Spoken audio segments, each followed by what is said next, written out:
You heard our conversation yesterday, right? My eldest son and his wife are coming back home for the birth of their child. So I need you to move your stuff out to the yard. Excuse me? You can't have kids anyway. You don't help with my son's work, so the least you could do is make some room. But I'm paying $20,000 in rent.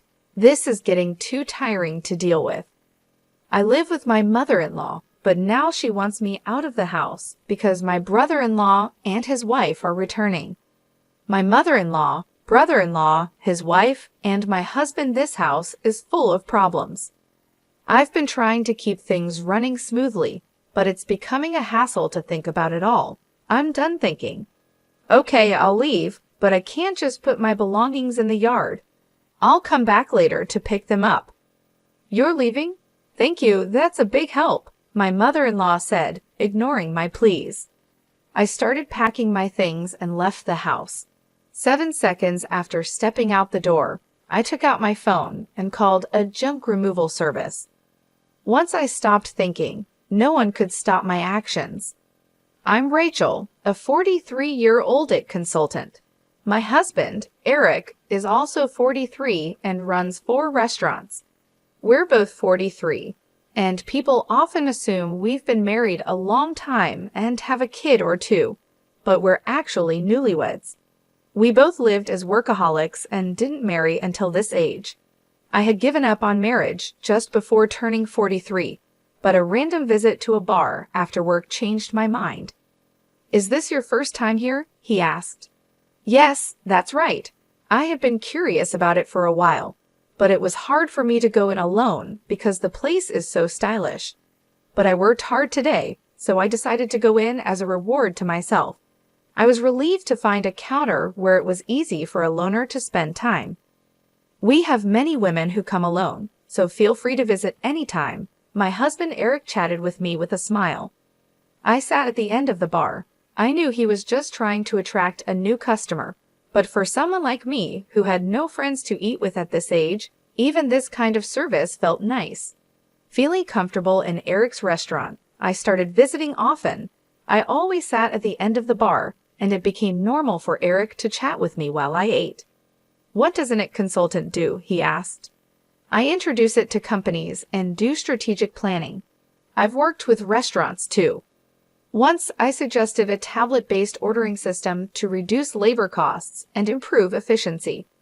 Oh, the system that's become common? How much does that cost? For a place like this, it would cost about this much, I said, punching numbers into my phone calculator and showing him the screen. No way, that's too much for a small business like mine. Eric shook his head and hands vigorously. Eric was curious and always eager to learn from our conversations. He looked for ways to apply new knowledge to his work.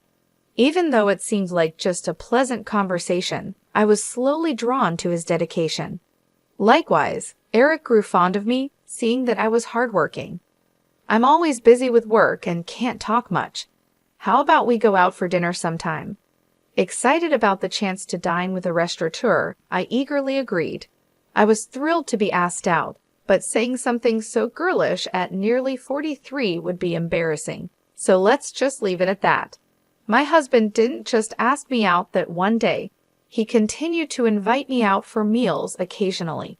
It's natural for adult men and women who frequently dine together to develop a romantic relationship. We started dating, and 3 years later, as we both turned 43, we decided to get married. Feeling shy about being a bride at 43, I asked my husband to skip the wedding ceremony. We just took some photos of us dressed up. After we got married, I moved from my apartment to my husband's house. His house is a 4-story building with a garden and parking, located in a high-end area. The rent is apparently around $2,000. My husband was living there with his mother. Some might think it's unthinkable to live with a mother-in-law right after getting married, but I'm 43, so I didn't mind much. Plus, my mother-in-law is 71, and my father-in-law has passed away, so living together seemed necessary. When my husband suggested living with his mother, I immediately said it was okay. But after starting to live with my mother-in-law, I regretted accepting so quickly.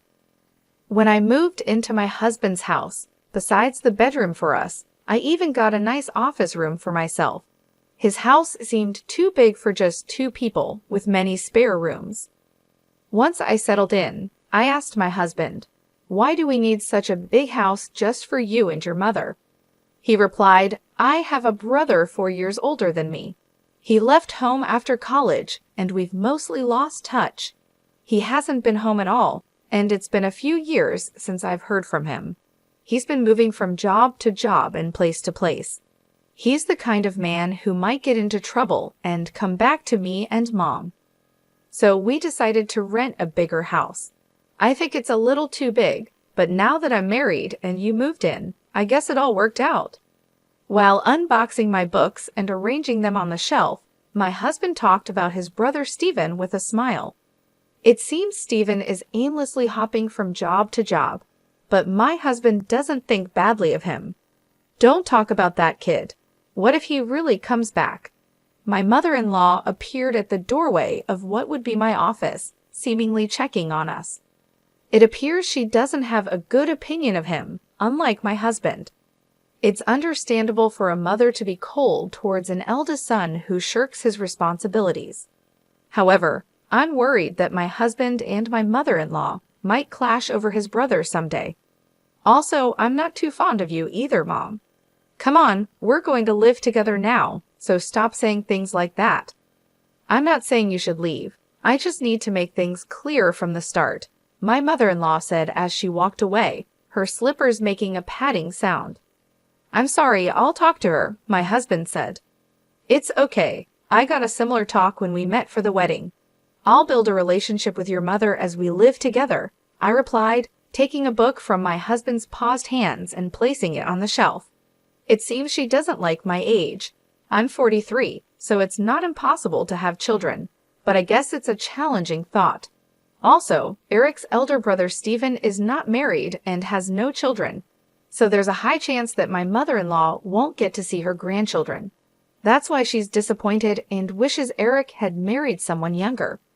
To her, Stephen, who doesn't fulfill his role as the eldest son, and I, who can't fulfill my role as a wife in her eyes, are probably the same. I understand her feelings, but I can't change my age. Once the move was finished and our married life began, my mother-in-law's coldness towards me became clear. She ignored me when I spoke and tried to avoid me. It's a bit lonely, but since there's no harassment or physical violence, I guess it's okay for now. I could build a relationship with her over time. My bigger concern is Eric. "Are you okay with your work?" I asked. "No, it's pretty bad. I need to take action soon, but it's tough to arrange the finances," Eric said, sitting at the dining table with his head in his hands. I stopped doing the dishes and sat down in front of him to listen. These are tough times. Prices are soaring, expenses are climbing, and customers are tightening their wallets. There's no end in sight. If this keeps up, I might have to close another one of our stores, he continued. About a year into our marriage, the situation at Eric's restaurants worsened. One of the 4 stores had already closed, and it seemed another might have to shut down too. Seeing Eric's troubled face made me feel distressed, but my mother-in-law seemed unaffected by these troubles. "You're Eric's wife, but you don't help out at the store. You just do your own job. Can you really say you're fulfilling your role as a wife?" My mother-in-law overheard our conversation and hurled insults at me from her seat on the sofa. I wondered what she was thinking, but she has her own perspective. Eric has been running his own restaurant for nearly 12 years, overcoming various challenges. I believe he'll pull through this time too. You, his wife, shouldn't be making that face. Are you trying to feed into his anxiety and make him fail?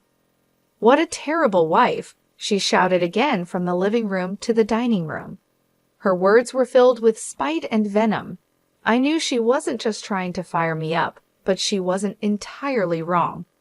I took her words positively and decided to support Eric to the fullest, smiling reassuringly at my anxious husband. A year later, just as she said, Eric managed to turn the situation around and avoided closing the second store. See, I told you. A stupid wife who can't even trust her husband. Don't drag Eric down, she said. As a side effect, my mother-in-law, who had previously ignored me, started lashing out at me without reservation.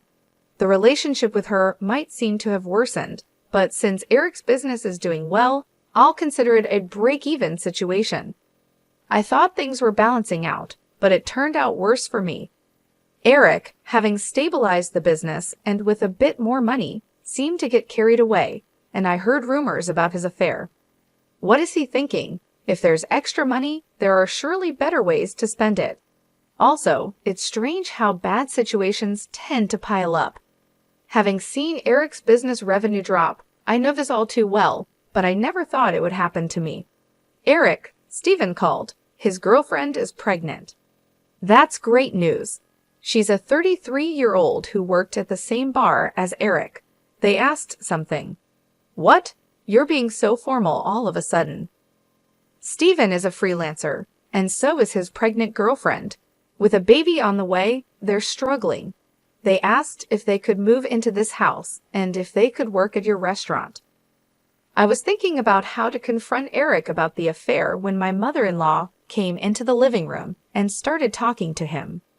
The conversation was about Stephen, whom I've never met, and I was completely left out as they continued talking. It was a strange scene. She used to dislike Stephen for not fulfilling his role as the eldest son, yet now she was asking Eric to welcome him. The reason was simple, the grandchild. She had given up hope of seeing a grandchild, but now saw an opportunity and completely changed her stance. She was even planning to offer them a home and jobs. Eric, who never thought badly of Stephen, had rented this big house for such a time, but the situation has changed, and now I'm here. Isn't it odd to have Stephen and his family move in? I looked at Eric in the living room from the dining area. He was looking back at me with a clearly troubled expression. Come on, it's a good thing. Stephen is in trouble, and you, Eric, have the means to help him. Ah, okay, I got it. Eric sighed, unable to say no to his mother. I had hoped he would stand up to her, but it seems it was just wishful thinking. He kept glancing at me, probably worried about my reaction. The worsening relationship with my mother-in-law, Eric's affair, now living with Stephen and his family, the problems just keep piling up. Overwhelmed and not knowing where to start, I decided to abandon thinking for today and just go to sleep. The next day was a holiday, and probably due to extreme mental fatigue. I slept in until late morning. Eric was at work, so it was just my mother-in-law and me at home. Dreading what she might say about my sleeping in, I reluctantly headed to the living room. You sure slept in. Must be nice to have such leisure, she said. Bracing myself for her usual nagging about not fulfilling my duties as a wife, I tensed up, ready for her words. However, what she said was much worse than I expected. You heard Eric and me talking yesterday, right? Stephen and his wife are coming back for a maternity leave visit, so move your stuff out to the yard. Excuse me, was I still groggy from sleep? Did she really mean I should live in the yard, or was she telling me to leave the house? You can't have kids anyway, and you don't help with Eric's work, so you should at least make room for Stephen and his family. We have 2 spare rooms left, so if you leave and your office is free, we can have a bedroom and a nursery for Stephen's family and a storage room for their stuff. Don't you think the room count and usage are just perfect?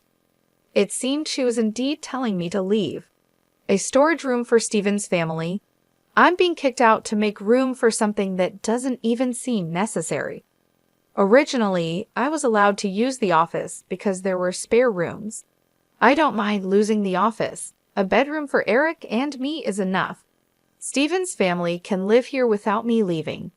Realizing that my mother-in-law now sees no reason for me to be in this house as a wife, since she can see her grandchild, I thought about the $20,000 I was paying in rent.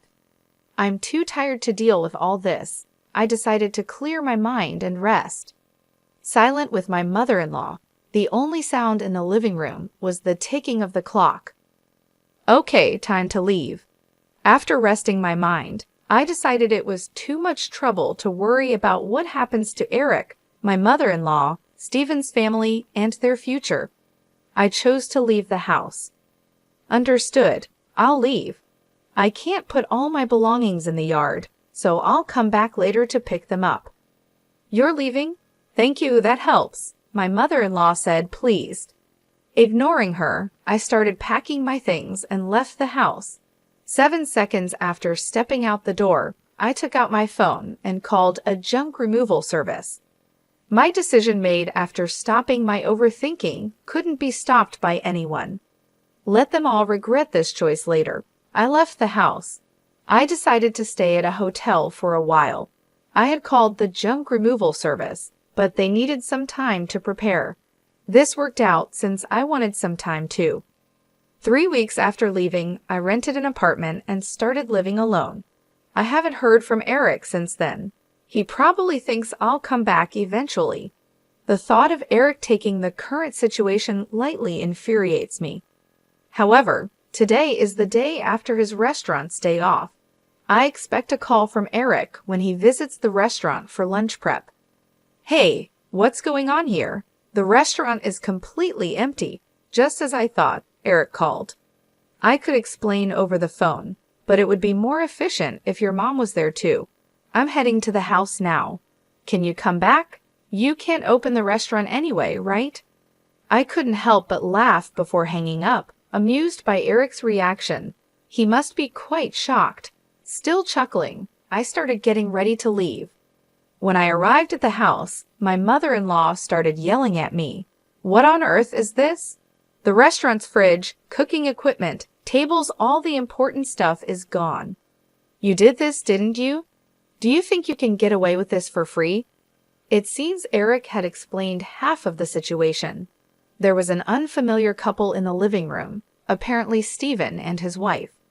They looked confused and anxious, not fully grasping the situation and my mother-in-law's extreme anger. Why would you do such a thing? The restaurant can't operate now, my mother-in-law screamed. It's my restaurant, so there shouldn't be a problem with me starting the closing process or having the items I bought disposed of by a junk removal service, right? I replied. Huh? Your restaurant? What are you talking about? My mother-in-law asked. Why don't you explain, Eric? You haven't told your mom, have you? You remember that I still have the main restaurant and the second branch, and the second one was in a financial crisis, right? Yes, of course. You worked hard to turn it around, changing the tables, chairs, signboard, the restaurant's atmosphere, bringing in new cooking equipment, expanding the menu, and replacing the fridge and freezer to accommodate the new menu, right? Well, about that, Rachel actually paid for those expenses. What? What do you mean? Hearing Eric's words, my mother-in-law looked perplexed. She seemed to be trying hard to understand, but probably lacked the full information to grasp everything. Eric continued looking uncomfortable, like he was holding back from saying more, but it was clear this was going nowhere. I decided to explain everything. Before turning 43, I was single and working in it consulting. We didn't have a wedding ceremony, nor did we buy a new house after getting married, so I had saved up quite a bit of money. I lent Eric $400,000 to help turn around his struggling second restaurant branch. $400,000, but you can't just hand over such a large amount of money to your spouse, right? That's why I decided to buy the rights to the second branch and become its owner. I left most of the management to Eric, so there wasn't much for me to do as the owner. The only change was that Eric shifted his focus from the main branch to the second one for its recovery. When Eric's restaurant was in crisis, I showed my concern alongside him. It was when my mother-in-law yelled at me for not showing enough trust in my husband that I decided to support Eric to the fullest. My form of support was giving him the money I had saved during my single years. Eric, is this true? She asked. Yeah, it's true. She said it was okay if I failed and wasted the $400,000. She gave me the money, but since it was such a large amount, if it was going to fail anyway, she suggested becoming the owner. The plan was to pay back the borrowed $400,000 from the restaurant's earnings, but it was simpler for Rachel to become the owner and have the restaurant's income go directly to her. It also meant that she could decide whether to close the restaurant or not. It's a lie. Can something like that really happen? My mother-in-law exclaimed. I understand it's hard to believe hearing this all of a sudden. That's why I brought some evidence. I spread documents like the business license, transfer of rights agreement, and lease agreement on the table, proving that I was the owner of the restaurant. My mother-in-law's face turned red as she confirmed my name on those documents. Why didn't you say anything about this? You always talked about how you believed in Eric and how the restaurant was recovering, right? Even before we got married, you always encouraged Eric like that. He felt pressured by your words, but tried to live up to your expectations, not wanting to disappoint you as the head of the household. You're pretty cold to people like me and Steven who don't fulfill their roles, right? That's why Eric couldn't tell you he borrowed a large sum of money from me. He could have just told me, she protested. That's why Eric couldn't speak his mind, because she gets upset easily. People like my mother-in-law often don't realize they're putting pressure on others. They might think it's just a small thing to say, but for the one under pressure, it's a huge burden, not something they can easily talk about. And even if they did speak up, she would likely be disappointed and start complaining. It was essential not to let Eric's spirit break under her constant jabs, especially when the restaurant was finally turning around. That's why I kept quiet too. But I really wished she had refused when Steven and his family were coming back. Probably Eric thought it was work-related and agreed without thinking much. Mom, Rachel, I'm sorry. This situation is my fault for not being decisive enough. If I had managed the restaurant well from the start, Rachel wouldn't have had to lend her money. And if I wasn't so weak, I could have told you the truth. If Rachel decides to close the restaurant, then that's it. But what about the part-time workers? My mother-in-law asked. Don't worry. In the past 3 weeks, I've already informed everyone about closing the restaurant, and they all understood. For those interested, I've arranged part-time work at other restaurants through my IT consulting contacts.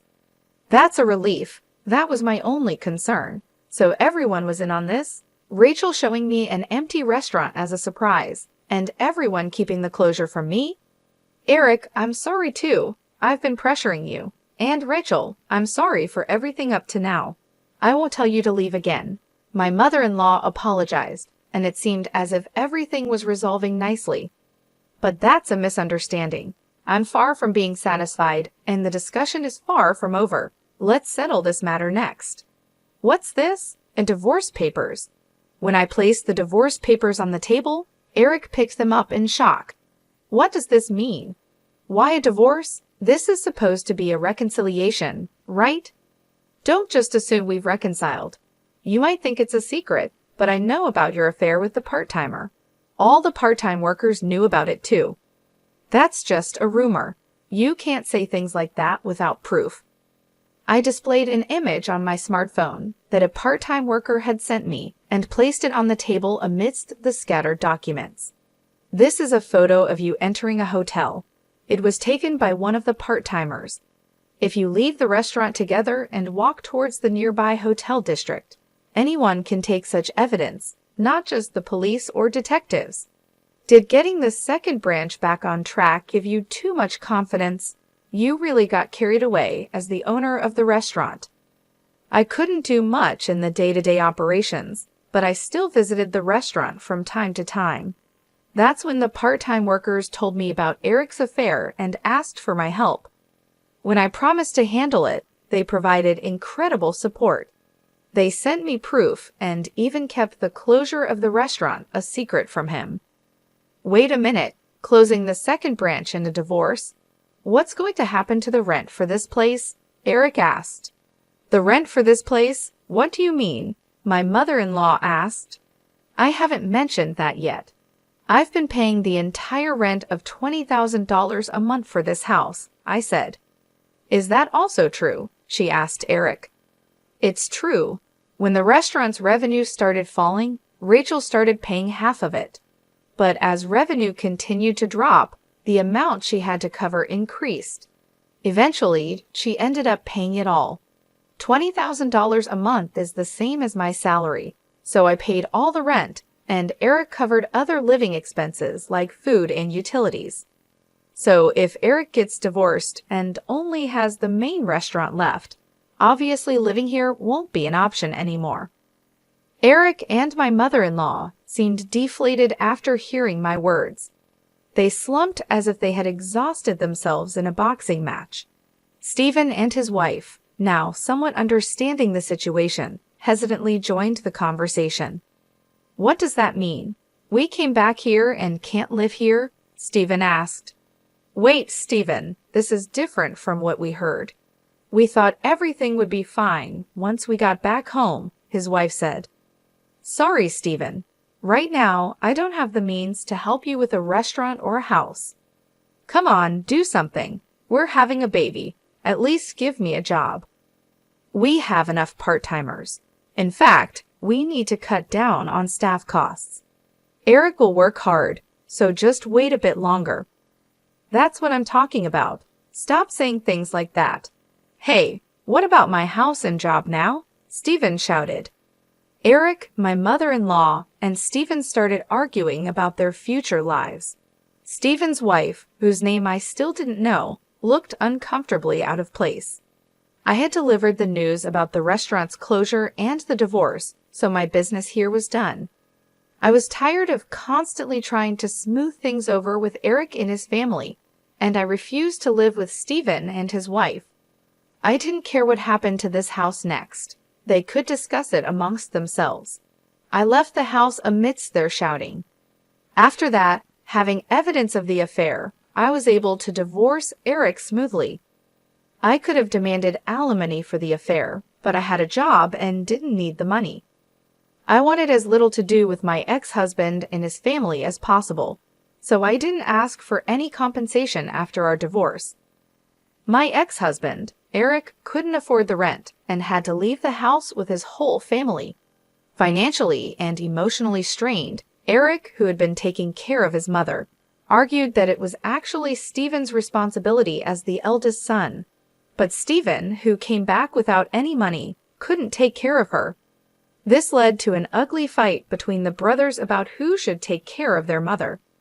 In the end, with no income, Eric had to take her in, but this fight ruined the relationship between the brothers. As a result, Stephen and his wife disappeared again, cutting off all contact. Witnessing the brothers' dispute over her, the mother-child relationship also deteriorated. Now, Eric and his mother are living together reluctantly in a smaller apartment. It's not as spacious as the previous house, and they have to see each other all the time, but they hardly talk, creating an awkward atmosphere in the house. My actions, prompted by thinking ahead, resulted in the breakdown of a family relationship. After the divorce, I first dealt with closing down the restaurant. It was a bit of a hassle, but as the owner, it was my responsibility.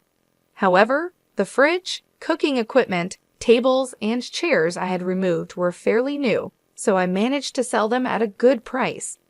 Adding just a little more money allowed me to finish the restaurant's closure. Though it was a brief period, being a restaurant owner and handling its closure was an experience. I believe these experiences will be useful in my IT consulting work someday. I guess work suits me better than marriage. Convinced of this, I continue to work hard today.